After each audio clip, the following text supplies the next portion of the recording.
Estábamos viendo, ¿no?, el capítulo 4 del Evangelio de Juan, y la verdad que vamos como profundizando en cada parte del Evangelio. Este Evangelio de Juan que es muy, muy elevado. ¿eh? Cada Evangelio tiene como un animal, que es la imagen de ese Evangelio. Vieron que, por ejemplo, en algunos es el buey, en otros es el cordero, ¿no? En cada uno, ¿no? En Marcos es el buey, ¿no? Y todo, pero Juan tiene otra mirada, es el águila, ¿no? Es el que se ve de arriba. Es una mirada desde arriba, es una mirada, es como ir y espiar y meterse detrás del velo. Es mirar atrás del velo, mirar atrás de lo que Jesús, Jesús es como hijo de Dios. Y por eso Juan va a ser algo muy planificado. Es algo pero Juan tiene tiempo, porque aparte es el último evangelio que se escribe. Al tener tiempo y al tener todos los otros evangelios adelante, al tener las cartas de Pablo, al tener incluso hasta tal vez, probablemente sus propias cartas. O sea, Juan tiene sus propias cartas adelante, tiene las cartas de Pablo, tiene las cartas de Pedro, probablemente tenga todo un panorama tan completo de toda la vida de Jesús, y tiene todo tan adelante, y tiene tanto para trabajar, bienvenidos, tiene tanto para trabajar adelante, que se puede dar el lujo de ir un poquito más allá en lo que es la mirada sobre Jesús. Y él va a decir, bueno, ya muchos escribieron, vieron que el Evangelio de Lucas empieza de esa manera, en la cual él dice, bueno, muchos hasta ahora han tratado de escribir estas cosas. Han tratado de poner en orden todas estas cosas, pero yo quiero hacer un trabajo nuevo. Pero después viene Juan. Y Juan agarra y toma de cada evangelio, va a elegir 7 milagros, 7 señales, va a elegir esos 7 yo soy, ¿no es cierto? Va a elegir como cada aspecto de la vida de Jesús, de las enseñanzas de Jesús, de las señales, de los milagros que hace, los va a poner con un solo objetivo, para que crean en el evangelio. Y así fuimos viendo el capítulo 1, donde se lo presenta como el verbo ese que estaba en el principio, como el agente de la creación. Y vemos el capítulo 2, donde hay una serie de milagros, pero también hay una respuesta de la gente a él. Y termina mal el capítulo 2, ¿no? Porque termina de esa forma diciendo, pero ¿cómo? Si lo seguía tanta gente y todo. Y él dice, bueno, pero Jesús no se fiaba de ellos porque sabía lo que había en el interior del corazón de la gente. Y después se produce esa charla con Nicodemo. Esa charla tan profunda, en donde Jesús le enseña algo, le explica algo, es necesario nacer de nuevo. Y en el capítulo 4 lo vemos con alguien totalmente distinto, porque Nicodemo era un fariseo, era parte del Sanedrín, era una persona importante. Y acá Jesús se va a reunir con una samaritana, mujer, a solas, y una mujer despreciada. O sea, va de un lado a otro, va desde lo más alto en la teología hasta con esta mujer. Y con Nicodemo no, fíjense que no discute de teología. Porque Jesús, cuando habla con Nicodemo, le dice, ¿cómo vos, siendo maestro de Israel, no sabés estas cosas? O no podés entender estas cosas. Y sin embargo, con la mujer samaritana, sí se sienta. Y le explica algo nuevo. Dice, no, mirá, este tema de que se adora en este monte, se adora acá, que este lugar es santo, que aquel lugar es sagrado, todo eso no tiene sentido. Todo eso no. Llegó el momento en el cual ya este templo no tiene más sentido. Y tu monte de Gerizim tampoco tiene sentido. Porque ahora Dios está buscando verdaderos adoradores. ¿Y por qué estará buscando verdaderos adoradores? Sino porque había adoradores falsos, que adoraban una religión, que tenían un negocio en el templo. Que tenían ese negocio que no los dejaba ver que lo que estaban viviendo era una mentira. ¿Por qué? Porque el sumo sacerdote todos los años hacía la misma parodia, el mismo cuento, la misma mentira, que era cruzar el velo a ir a lo sagrado, al lugar santísimo. ¿A qué lugar santísimo? Si el arca no existía ya. Si el arca de la alianza se la habían robado a Salomón y nunca más apareció. ¿A dónde estaba la presencia de Dios del otro lado? ¿Existía la presencia de Dios en ese templo? Y más todavía, Una vez que la presencia de Dios está encarnada en una sola persona, una vez que está encarnada en Jesucristo, ¿qué propósito tiene el templo? ¿Qué propósito tiene el arca? Evidentemente Jesús viene a romper esas tradiciones, como lo vimos, a romper y a hacer de todos los pueblos uno. Y por eso hoy quiero que hablemos sobre dejar el cántaro, soltar el peso del pasado. Que ese encuentro con Jesús, así con la samaritana, así como con nosotros, así como lo hacemos a través de la palabra de Dios y a través de nuestras oraciones, a través de los cantos, a través de toda nuestra vida, que tenga realmente esa función de quitarnos de encima el peso y de soltar el peso del pasado, dejar ese cántaro. Quiero que leamos Juan capítulo 4, del versículo 28 al 30. Dice así la palabra de Dios: la mujer dejó su cántaro, volvió al pueblo y decía a la gente: vengan a ver a un hombre que me ha dicho todo lo que he hecho. ¿No será este el Cristo? Salieron del pueblo y fueron a ver. ¿No? La mujer samaritana tiene una historia marcada por el rechazo, por la vergüenza. Iba a cualquier hora a buscar agua, sobre todo a la hora donde no había nadie. En el momento de más calor, en el momento en que nadie salía de adentro de sus casas, ella salía para ir a buscar agua, porque seguramente en donde apareciera estaba esa cosa. ¿Viste cuando alguien entra a un lugar y le pasó algo? O saben todos de algo, y empiezan los cuchicheos por ahí. Y es horrible, es horrible. Es horrible que alguien lo haga y es horrible que te pase a vos, ¿no es cierto? Porque a lo mejor vos algo no sabes. Es como hablamos siempre, ¿no? El que tiene el mal aliento es el último que se entera. Se entera todo el mundo, menos uno, ¿no? Pero en este caso, cuando este encuentro con un hombre judío, maestro de la ley como era Jesús, ese encuentro con Jesús cambia la identidad de la persona. En lugar de esconderse, ya no se escondía, ya no buscaba pasar desapercibida. Va y se presenta delante de las personas, volvió al pueblo y decía a la gente: vengan a ver a un hombre que me ha dicho todo lo que he hecho. Y fíjense, lo hablábamos la semana pasada, ella no habla desde la certeza, no habla desde la seguridad de saber. ¿Por qué? Porque la fe se alimenta de la duda.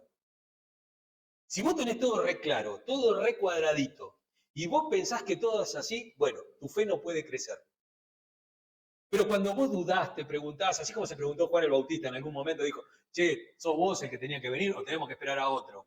¿No? Porque se vio en la cárcel, se vio que las cosas que él pensaba sobre Jesús no estaban siendo como él quería. Sin embargo, Jesús le da una respuesta, le dice: bueno, mirá, vayan y díganle esto, que los cojos andan bien, que los ciegos ven, y que los hombres encuentran salvación. Si eso no le da certeza, bueno. Pero digo, uno tiene que vivir preguntándose, porque creo que el Espíritu Santo nos responde a esas preguntas. Así como Jesús le mandó a decir a Juan el Bautista, así a nosotros nos da esas respuestas. Nos dice: sí, es real esto. Hoy, vamos a quitarnos las caretas un rato. ¿Cuántos de ustedes se preguntaron si estaban creyendo en algo que era real? Che, ¿tendrá algún sentido ir a la iglesia? ¿Tendrá algún sentido creer en esto? ¿Tendrá algún sentido? ¿Estaré creyendo bien? ¿O es algo para limpiar mis culpas, para sentirme que... Porque el tema es este también, el tema es que el mundo es un mundo cruel, es un mundo que pone mucho peso sobre nuestras espaldas. Y uno dice: bueno, pero si tengo una casa en el cielo, si tengo un lugar, si tengo una esperanza más allá del futuro, bueno, esto que vivo se me hace un poquito más liviano. Y uno puede pensar así de la religión. Pero el tema es si después tenemos esa seguridad que a veces es seguridad y a veces duda, y vuelve a ser seguridad y vuelve a ser duda. Tiene tesis, antítesis y síntesis, ¿no es cierto? Uno tiene una tesis, tiene una certeza, tiene una seguridad, algo que está totalmente comprobado, y ahí es cuando surge una antítesis, algo que dice: che, ¿esto estará bien o hay que acomodarlo un poco?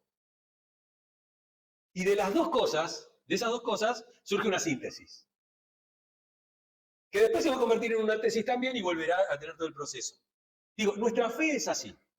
Nuestra fe son certezas que con el tiempo, vamos, ¿quién cree igual que creyó cuando recién conoció a Cristo? Si alguno me dice, sí, yo creo igual que... Bueno, no creciste nada, porque uno tiene que ir creciendo en la fe. Uno tiene que creer con madurez. Porque bueno, ya está, ya te saqué el peso, como lo vamos a ver hoy. Y entonces dice, decíamos, ¿no? Que hay un quite del peso en esta persona, ¿no? Y hoy vamos a ver 3 puntos, como siempre, cómo Jesús nos libera del peso del pasado, esa liberación que provoca en nuestra vida, cómo nuestra identidad en Cristo nos da un nuevo propósito. No es simplemente salvarnos y bueno, ¿y ahora qué hago, Señor? Esperar la muerte. Después cuando vos te mueras vas a ir al cielo y allá va a ser todo perfecto. No, Jesús te salva con un propósito. Y también cómo nuestra propia transformación transforma o impacta a otros. Y vamos con el primer punto. Primer punto, cómo Jesús nos libera del pasado, dejar el cántaro, soltar el peso del pasado. Dice el versículo 28, la mujer dejó su cántaro, volvió al pueblo y le decía a la gente. El cántaro representa esa vida antigua que ella tenía, ese peso que tenía, eso que la sacaba de la posibilidad de ser una persona integrada a la sociedad. Que la hacía no merecedora de ser parte del pueblo. Hoy uno tiene televisión, 78.000 plataformas, internet, teléfono celular, WhatsApp. Vos tenés todo. Te quedás adentro de tu casa y estás comunicado igual. Suponiendo que eso sea comunicación. Pero digo, uno tiene como en aquel lugar, vaya en aquel lugar, sin teléfonos, sin celulares, sin televisión, sin nada. Si el pueblo te rechazaba, estabas en el horno. Estabas en el horno. ¿A quién le ibas a pedir ayuda? ¿Qué te ibas a pagar la obra social? ¿Qué obra social? ¿Qué médico? ¿Qué persona? Porque el médico era parte del pueblo, porque el cobrador de impuestos era parte del pueblo, el prestamista era parte del pueblo, todo era parte del pueblo. A veces se te rompía algo en el techo, ibas y llamabas a un carpintero, que posiblemente ese sea el oficio de Jesús, ¿no? El oficio no de carpintero de hacer mesas, sino del carpintero que hacía casas, ¿no es cierto? Hoy se llama carpintería de obra, eso, que son las puertas, las ventanas, todas esas cosas. ¿Cómo haces si se te rompe algo en tu casa? ¿Cómo llamas al carpintero si nadie te da bolilla? Todos te desprecian. Porque también hay que ver algo. ¿Por qué la mujer había tenido 5 maridos? ¿Cómo fue que llegó a eso? No llegó de un día para... No es que era, che, mi deporte ¿qué? Y juntar maridos. No era eso. Llegó de alguna manera. En algún momento se sintió despreciada, se sintió que no tenía valor. Ayer, cuando estábamos con los chicos de Envión y la charla con la Casa de la Mujer, precisamente Marcela, que era la señora que estaba hablándole a los chicos sobre violencia y todo ese tipo de cosas, ella decía que la violencia surge cuando no hay autoestima. Cuando una de las dos personas tiene mucha autoestima y la otra tiene poca. Porque cuando hay dos que tienen su autoestima bien puesta, no vas a dejar que el otro te lleve por delante. Y te vas a resistir a eso. Pero donde hay un desbalanceo en esa autoestima, bueno, en algún momento esta mujer sintió eso. Y precisamente, ¿no? Ese cántaro, esos trabajos que tenía que hacer, posiblemente tuviera que arreglar hasta el techo de la casa o pintar y cocinarse. No se nos dice si tenía hijos, no se nos cuentan muchas cosas sobre esta mujer. Pero tenía una rutina y esa rutina era pasar desapercibida en el pueblo y esa rutina era una carga para ella. Y Jesús viene a sacarle eso de encima y al dejarlo atrás significa algo, que la búsqueda de esta persona había terminado. Porque se encuentra con Jesús. Se encuentra con Jesús y dice, si este tipo es el Mesías, porque eso es lo que le dice, lo vimos la semana pasada justo, cuando le dice, ese yo soy el Mesías, yo soy este que está hablando con vos. Él no le viene a contar ni de la historia del Mesías, ni del mesianismo, ni de la esperanza mesiánica, ni de cómo habían visto las distintas miradas que había en todo el mundo judío sobre el Mesías y cómo era esto. No le explicó absolutamente nada de eso. Este soy yo, el que habla con vos. Y le dice nada más, a partir de ahora, los verdaderos adoradores no tienen que ir a un templo donde te pueden rechazar. No tenés que depender de un pastor que te puede arruinar la vida. No necesitas ir a mantener a todo el templo judío con sus monedas, con sus cambios, con sus animales, con todas esas cosas. No necesitas más, nada de eso, absolutamente nada. ¿Sabes qué? Los verdaderos adoradores adoran al Padre en espíritu y en verdad. Y el Padre, esos adoradores, busca. Por lo tanto, si vos vas de esa manera, si vos sos un verdadero adorador que lo adora en espíritu y en verdad, nunca vas a ser rechazado. Olvídate del templo, olvídate de las tradiciones, olvídate de todo eso. Y el tema es que no puede haber un solo adorador. Él dice, tiene que haber muchos adoradores. Necesitamos muchos adoradores. ¿Por qué? Porque la vida cristiana se vive en comunidad, no se vive en la soledad. Uno no puede ser cristiano y vivirla solo. Porque necesitamos esto, necesitamos la Santa Cena, pero necesitamos el contacto con nuestros hermanos. Que no quiere decir que todos pensemos igual. Ni quiere decir que nos guste todo de todos o que todos seamos amigos. En la iglesia no todos son amigos, algunos tienen más afinidad que otros. Pero por un momento sacamos todas las diferencias de lado y nos enfocamos en el centro, nos enfocamos en Jesús.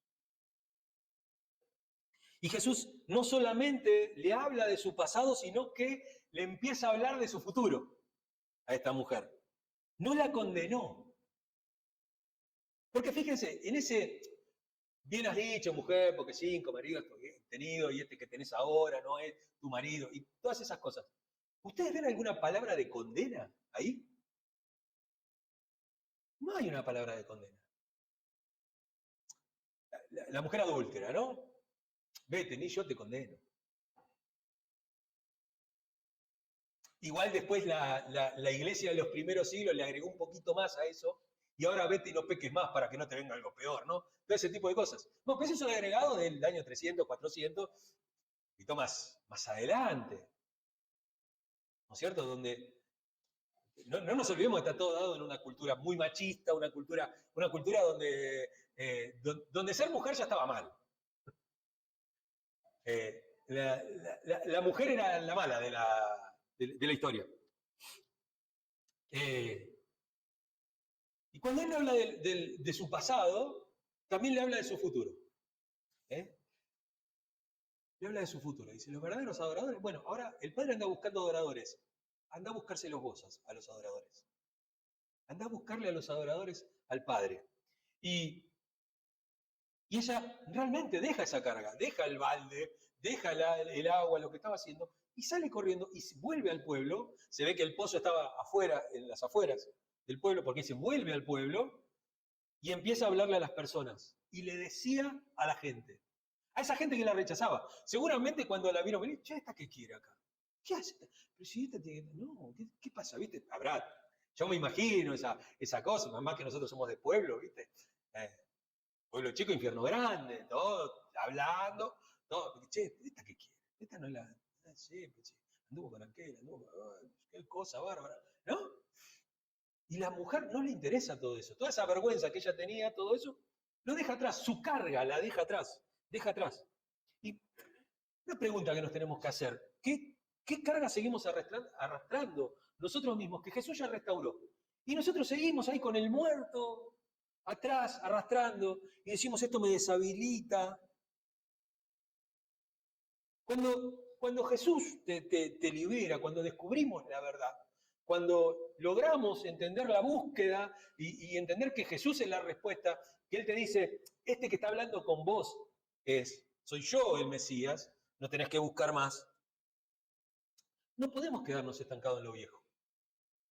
Ay, pero lo que a mí me pasó. Ay, pero vos no sabés lo que yo sufrí. Y a mí me vas a contar. Siempre lo hablamos. El tema de las graduaciones de los problemas y de los dolores, para cada uno su problema es único, mayor e irremontable. 2 Corintios 5:17. Lo dice de esta manera. Si alguno está en Cristo, nueva criatura es.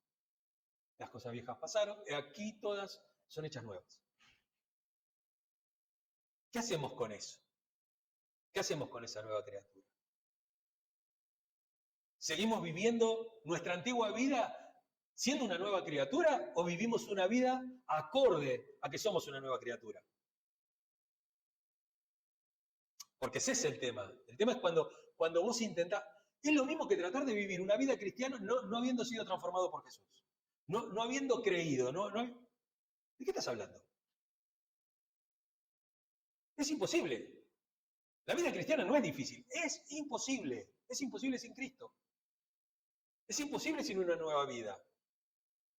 Es imposible sin Gálatas 2:20. Con Cristo estoy justamente crucificado. Ya no vivo yo, sino que Cristo vive en mí. No se puede vivir una vida cristiana sin eso. No se puede. Y de la misma manera, no se puede vivir una vida habiendo sido transformado por Cristo y viviendo la vieja vida. Porque no es la vida para la que Dios te ha preparado. Y dice John Stott en el libro Cristianismo Básico, un libro muy lindo, dice, cuando Cristo toma nuestra vida, lo viejo se disuelve y lo nuevo florece en su gracia. Ahí es donde tenemos que vivir, alrededor de la gracia de Dios. Vamos al segundo punto, un propósito renovado. Acá está el futuro. De espectadora a testigos. De una espectadora que miraba todo de afuera, que miraba la religión, que se interesaba en la religión porque la conversación que tiene con Jesús es de alguien que quiere saber. Ella le pregunta, dice, che, pero escúchame, nuestros padres dicen que tenemos que adorar en este monte, los judíos dicen que hay que adorar allá. ¿Cómo es la cosa? Ella tenía, pero era una espectadora. Porque esa mujer seguramente no podía ir a Gerizim. Seguramente no podía ir al monte, no podía estar. Así como, vieron que yo les contaba que por ejemplo, ¿no? Los ciegos y los cojos no podían entrar al templo. Y no era por alguna cosa de Levítico, Deuteronomio, algún tipo de ley o alguna cosa, sino era por una mala interpretación y una tradición de algo que David había dicho en algún momento. Resulta que cuando David va a tomar precisamente Jerusalén, que va a pelear con los jebuseos para obtener esa tierra, el rey le había dicho, dice, miren, si ustedes vienen a atacar, nosotros le vamos a poner a los cojos y a los tuertos. Dijo eso, dice. Y ustedes no van a poder entrar. Entonces David, cuando entra y ataca, contestándole con una chicana al rey, le dice, a esos cojos y a esos tuertos los aborrece David. Una palabra al viento, una chicana, una pavada, una cosa que no tenía mucho sentido. Los judíos toman esa palabra y dicen, como el templo está en el lugar donde David aborrecía a los cojos y a los tuertos, no vamos a dejar entrar más a eso. ¿Se entiende? ¿Cuántas cosas que hacemos nosotros tienen que ver con eso? Porque alguna vez se nos dijo, porque alguien dijo, pareció gracioso, pareció inteligente. Y la mujer toma ese lugar que dijimos, ella probablemente no haya podido ir a adorar por muchos años, no haya podido participar de la vida espiritual del pueblo, no lo podía hacer. Sin embargo, ella va y se mete y el versículo 29 dice, vengan a ver a un hombre que me ha dicho todo lo que he hecho. ¿No será este el Cristo? ¿No será este el Cristo? La mujer pasa de ser un ser marginado, alguien que está totalmente marginado de la sociedad, a ser alguien con voz, que tiene voz, que puede hablar y que puede ser escuchada. Antes evitaba a la gente y ahora corre a hablar con ellos. Miren el cambio rotundo. No sé cuántos de ustedes tienen esa característica. Yo tengo esa característica, todos los que me conocen ya lo saben, los que me ven en algunos ambientes más íntimos saben que yo soy una persona muy, pero muy tímida, que pasa por maleducado por lo general, porque soy muy tímido. Si a mí no me saludas, yo no te saludo. Acá en la iglesia es una cosa, pues bueno, pero, y desde el púlpito también es otra cosa. Pero la gente cuando me ve que soy tan tímido, no lo puede creer. Te cuesta hablar con las personas, te cuesta porque, no sé, tiene que ver algo con, no sé, con la autoconfianza, no sé qué cosa me habrá pasado de chico. Pero bueno, es algo así, algo que me pasó siempre. Pero fíjense esta persona cómo logra vencer eso, cómo Jesús rompe eso. Porque no era solamente de que ella se sentía, era que todos la veían de esa manera. Y sin embargo ella va y corre a compartir el mensaje. Y su historia ya no es su vergüenza, sino que es su mensaje. Fíjense cómo ella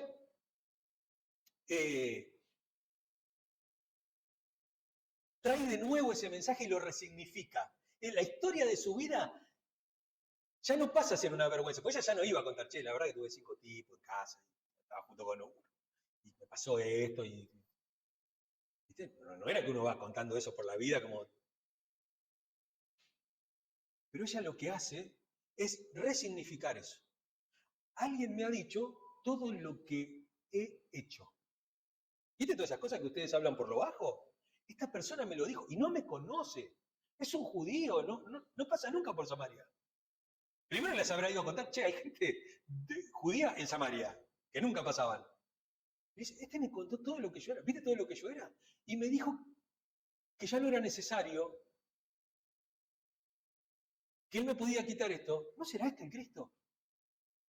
Si el Cristo no iba a venir a restaurar las cosas, yo lo que siento es que estoy restaurada. Que mi historia tiene un nuevo significado. Esto era lo que yo era, pero ahora soy esto. Soy una nueva criatura. Soy una nueva persona. Sino que es el mensaje. El mensaje, su vida es el mensaje. Y precisamente el propósito en Cristo nos impulsa a compartir, a compartir. No, nuestra vida uno no tiene que andar publicando sus entrañas por ahí. No tiene mucho sentido. Pero sí entender esto, entender que nadie es lo suficientemente malo, ni nadie es lo suficiente, ninguna vida está lo suficientemente rota como para que Dios la repare. Para que Cristo no pueda restaurar eso y hacer algo nuevo y darte un propósito. Una vida que vos decís, bueno, esto va para el barranco, esto va, ¿viste? Esto ya no tiene sentido, ¿no? Tu vida no puede estar tan perdida que Cristo no la pueda restaurar y no la pueda resignificar y no le pueda dar un nuevo propósito a tu vida. Y, y hacemos una pregunta, ¿no? ¿Cómo podemos convertir nuestras experiencias en testimonio para otros? ¿Cómo las podemos? Y la semana pasada vimos este mismo versículo. Yo les contaba que es el versículo de mi vocación, cuando Dios me llamó al pastorado, y fue este versículo, no fue otro, fue este, ¿no? Que es Romanos 10:14. ¿Cómo creerán a quien no han creído? ¿De quién no han oído? ¿No? Yo les contaba que, bueno, que todo ese pasaje completo, ¿no? Y cómo creerán si nadie les predica, hermosos son los pies del mensajero de la paz. Bárbaro. Y que yo soy esa persona. Yo sentí un llamado especial para mí. Yo necesitaba ser esa persona que llevaba el mensaje. Pero, pero sobre todas las cosas, porque eso es una vocación y a veces pasa, a veces no. No todos somos llamados realmente el pastorado es algo, no tiene nada de prestigioso para uno, sino que es una carga. Es una carga que, ¿viste? Vos tenés que estar. No importa qué es lo que pase, vos tenés que estar igual. Si bien yo soy un pastor bastante transparente, ¿no? Le digo para los nuevos, yo soy muy atípico. Porque pues yo vengo acá y digo, tengo dolores, tengo esto, tengo el otro, estoy luchando con esto, me pasa aquello y todo, porque yo necesito que ustedes entiendan que yo soy oveja, que soy parte del rebaño. Y que no me vean como una estampita que vive la espiritualidad por las personas. Yo tengo mis propios problemas, tengo mis propias cosas. Entonces, Digo, uno tiene esa forma de ser, pero cuando te llama la vocación, también Jesús, igual todos somos convocados a la asamblea, somos convocados a la iglesia, somos convocados a predicar el evangelio, todos tenemos una misión, todos tenemos ese llamado a predicar, a contarle a otro qué es lo que está pasando, contarle a otro cuál es la solución, contarle a otro cómo fue nuestra experiencia con Cristo, cómo puede crecer en la fe. Tenemos todo eso.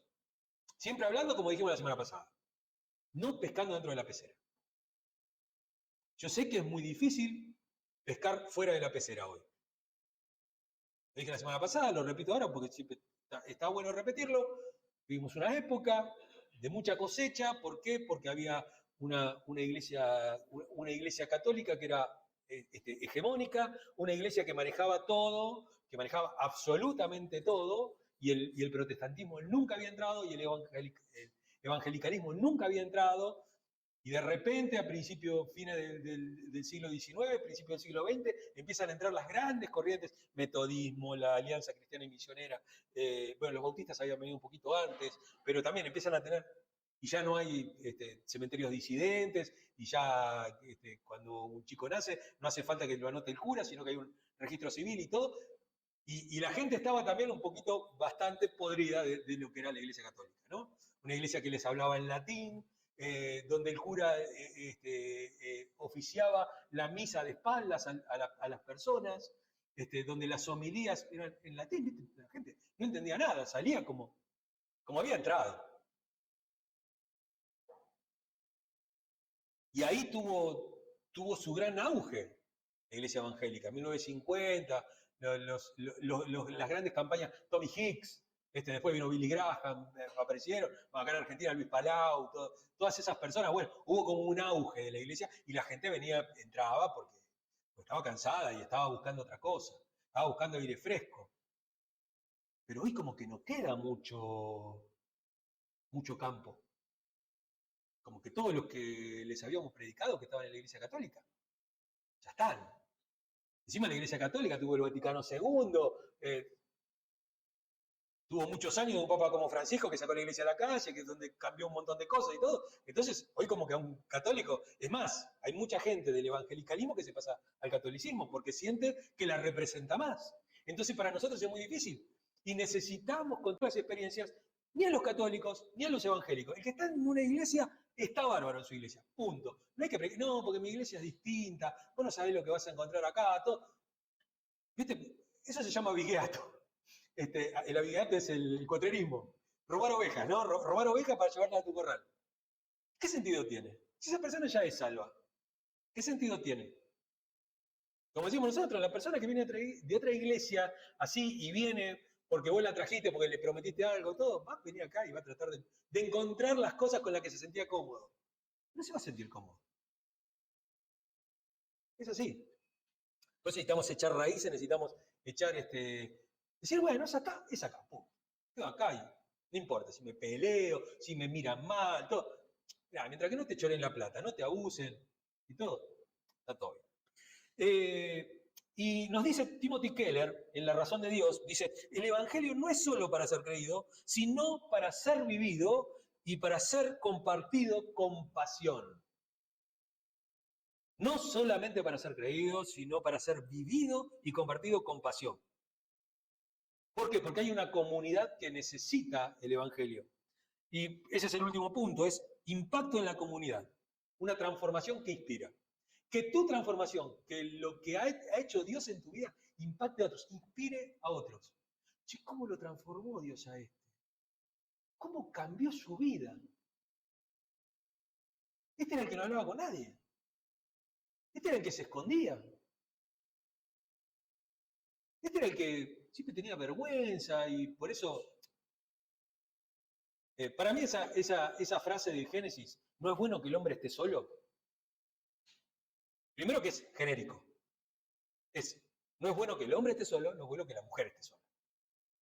Y no está hablando tampoco de estar casado o de estar en pareja,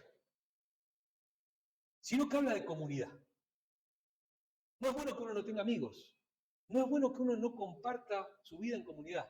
No es bueno que uno no tenga relación con sus vecinos, que no tenga relación con la gente del barrio, que no tenga relación con nadie. No es bueno. Uno termina siendo macanas, siempre. Y esta transformación que inspira, versículo 30 dice, salieron del pueblo y fueron a ver a Jesús. ¡Guau! Nosotros le vivimos predicando a todo el mundo y no hay ninguno que vaya a Jesús. Esta mujer va, una mujer que nadie quería, que ella no se sentía capacitada, que su pasado la condenaba, que todas estas cosas, va, predica 2 minutos, porque estamos hablando de poco tiempo, porque Jesús no se quedó mucho tiempo en Samaria. Recuerden que ellos son los que después le van a pedir a Jesús, quédate unos días acá, queremos saber más. Ellos se quedan. La mujer esta va, en 2 minutos le cuenta, che, mirá, me dijo todo lo que usted ya sabe, no habrá tenido que contar mucho. Usted ya sabe, me dijo todo lo que yo soy, todo. ¿No se mete el Mesías? Dice que la gente salió acá, lo vemos en este versículo 30, salieron del pueblo y fueron a ver a Jesús. Eso es evangelismo explosivo. ¿Cómo cambió la forma de ser? El testimonio de una persona puede cambiar una comunidad. Una sola persona puede cambiar toda la comunidad. ¿Recuerdan ustedes la lista de Schindler, la película? Que le regalan a él un anillo hecho con el diente de uno de los judíos que estaban de él. Y ahí y había uno que era orfebre y le había pulido, y le había puesto una escritura del Talmud. Quien salva a una persona, salva al mundo. Es una palabra del Talmud judío. Y ese pensamiento está. Quien salva a una persona, salva al mundo. Cuando yo a veces veo los grupos de chicos que tenemos en Envión, recién me pasaron el número, son 183.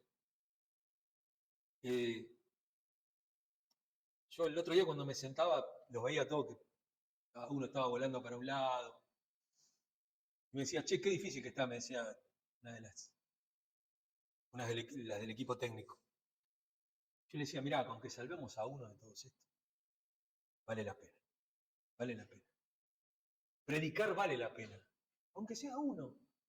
Viene uno, bárbaro, espectacular.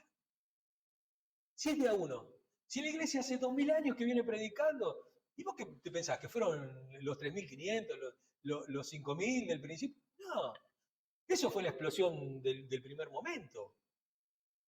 Pero después fue de a uno, se reunían en las casas, eran de a uno, había persecución, había que reunirse en las catacumbas. Era complicado. Entonces no es algo que sea explosivo de esa manera. De a uno es la cosa. Y precisamente nuestra historia lleva a muchos a Jesús. Nuestra historia, le contamos lo que nos pasó. ¿Eh? Por eso Jesús dice, cuando uno prende una luz, no la pone abajo de la cama, la pone en lo alto. Nosotros somos sal y somos luz. Y nuestra fe tiene que impactar a lo que nos rodean. No es solamente un cambio personal, sino que es una transformación que alcanza a otros, a otras personas. Y deberíamos preguntarnos cómo nuestra vida refleja el amor de Cristo en nuestra comunidad. Nuestra comunidad empieza por nuestra familia, por los que están al lado, pero también nuestra comunidad. Y vemos eso, ¿no? Que la mujer no guardó su experiencia para sí misma. Y Jesús, hablando de esto, de la luz que se pone en lo alto, Mateo 5:16 dice, así alumbre su luz delante de los hombres. Y dice N.T. Wright, en Cristianismo y la Vida Pública, dice, una fe que no impacta al mundo es una fe que ha perdido su propósito. ¿Para qué tenés fe si tu fe no impacta al mundo? ¿Para qué tenés tu fe si tu fe no hace una impronta en el mundo? ¿Para qué está una fe? Dice Santiago, la fe sin obras es una fe muerta. Muéstrame tu fe y yo te voy a mostrar por mis obras mi fe. Y a veces las obras son esas. Las obras son no solamente hablar del Evangelio. Para mí lo más importante del evangelismo no es lo que uno va a decir, sino lo que uno escucha. Es ir y prestar nuestros oídos, porque la gente necesita hablar, necesita contar lo que le pasa. Jesús se sentó y la escuchó. escuchó lo que le pasaba. No se limitó a darle una clase de teología. Se sentó a escucharla. Y lo hizo con todas las personas. Invítame a tu casa. Quiero ver cómo vivís. Quiero ver... No es que, no, se invitó a la casa y se ganó un asado de arriba. No fue eso. Eso no necesitaba eso. Pero él fue a una casa, fue a una boda, fue y se metió en la sociedad. No, yo cumpleaños, casamiento no voy porque yo al otro día tengo que ir a la iglesia. Es temprano, todo. Bueno, levantate un día temprano y vení a la iglesia medio dormido. Te vamos a entender. Pero andá y compartí. Porque a veces en esos lugares es donde se provocan estas improntas, estos golpes, estos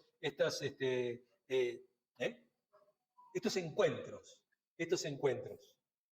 En el medio de la festividad, en el medio del dolor también. En el medio del dolor también. Acá tenemos, les cuento, ustedes que son, tenemos un club de lectura y vemos distintos libros y son como disparadores para cosas que nosotros hablamos un montón de cosas. Y vimos un libro que se llama Cuando no se puede parar de sufrir, que es sobre el libro de Job, y veíamos eso en el libro de Job, que en el mayor dolor de Job, en el mayor momento de mayor sufrimiento y todo, sus amigos fueron. Y no empezaron a hablar. Dice que lo vieron tan mal, estaba tan mal esa persona, que lo único que le pudieron hacer es compañía. Se quedaron callados, se sentaron al lado de él y se callaron, y guardaron silencio. Por lo general no son, dale, levántate, ponete las pilas, la vida sigue, dale. Pará, papá, déjame que haga el luto. Déjame que me sienta mal, déjame que me duela, déjame que me lamente. No voy a estar 38 años como el que estaba ahí frente al estanque. No voy a estar 38 años, pero déjame que me sane, déjame que me recupere, déjame que me desahogue. Nosotros vamos ya con la solución. Todo lo puedo en Cristo que me fortalece. No es así. Todo lo puedo en Cristo que me fortalece tiene que ver con otra cosa. Tiene que ver con el contentamiento, que tiene que ver con que en algunos momentos estoy re mal y en algunos momentos estoy bien y puedo seguir adelante porque todo lo puedo en Cristo que me fortalece. Pero no me dice que me va a sacar de los problemas. No me dice que se me va a acabar el dolor ni me dice nada. Lo único que me promete eso es que todo lo voy a poder en Cristo que me fortalece. Yo estoy con usted hasta el fin del mundo. ¿Qué quiere decir eso? Que no nos vamos a enfermar más, que no vamos a tener problemas, que no vas a tener problemas económicos. No, no te dice eso. ¿Qué te dice? Que Él te va a acompañar. Aunque ande en sombra de valle en valle de sombra y de muerte, no temeré mal alguno porque vos estás conmigo. No quiere decir, ni te va a sacar del valle de la sombra y la muerte, no quiere decir que no haya peligro, no quiere decir que tu vida esté pendiendo de un hilo. Lo que te está diciendo es, yo voy a estar al lado tuyo y vos tenés que estar consciente de eso.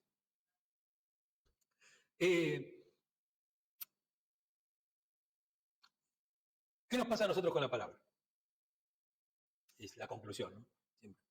Siempre. Lo primero, Jesús nos libera del peso del pasado. Nuestra identidad no está en nuestro pasado, está en Cristo. Nuestra identidad ya no está en lo que vivimos, sino que nuestra identidad está en Cristo. Porque todo lo que somos, todo eso, todo sigue estando. Todo eso pasado sigue estando con nosotros. Por eso nuestra identidad no está en eso. Nuestra nueva identidad está en Cristo. Está en vivir con Él. Isaías 43, 18 y 19 dice, no recuerden las cosas pasadas, ni traigan a la memoria las cosas antiguas. Yo hago algo nuevo. No se queden en eso. Nuestra transformación nos trae propósito. Dios no nos llama a vivir con propósito, no con culpa, con propósito. Efesios 2:10, somos hechura suya, creados en Cristo Jesús para buenas obras. Somos hechura suya. Esta palabra hechura es re importante y es una palabra de esas palabras claves que están en el Nuevo Testamento, porque hechura suya en griego es poema, y esa palabra quiere decir obra de arte. Obra de arte totalmente terminada, totalmente acabada. Somos una obra de arte de Dios. No te falta nada. Y último, nuestra fe tiene que impactar a otros. Nuestra vida debe reflejarse en cómo amamos, cómo servimos, cómo testificamos a Cristo, así alumbre su luz delante de los hombres, como decía Jesús. Y quiero terminar con esta frase, con una cita final de Henry Nouwen en el regreso del Hijo Pródigo, un libro precioso, hermoso. La parábola del Hijo Pródigo, a mí me gusta decirle del Padre Pródigo, el Hijo era un atorrante, el que era pródigo era el Padre, daba mano llena, ¿no? Era alguien tremendo, ¿no? Es un libro, alguna vez a lo mejor lo podemos leer acá en el Club de Lectura. Dice, el cambio en nuestra vida, cuando soltamos lo que nos ata, caminamos hacia la vida que Dios nos ha prometido. Cuando vos te soltás, porque a veces eso que te ata es un hilo de coser. Es como esa historia, ¿viste? Que cuentan siempre del elefante, que le ponen un palito en el piso y le ataban una pata, y el elefante tiraba y no podía. Y un día se cansó de tirar. Y ahora pesaba 2.000 kilos. Ya no era el elefantito chiquitito que tiraba y no podía. Si tiraba, arrancaba, se llevaba el circo puesto. Pero como alguna vez no había podido y había intentado mucho, ya no tiraba. Cuando vos te soltás, caminás hacia la vida que Dios te ha prometido. No es una vida ajena a los problemas, a las circunstancias. Las circunstancias van a estar igual. Las circunstancias están ahí adelante nuestro. No podés aspirar a una vida sin problemas. Ahora podés aspirar a una vida con gozo. Podés aspirar a una vida con paz. Podés aspirar a una vida con confianza y con esperanza. Amén.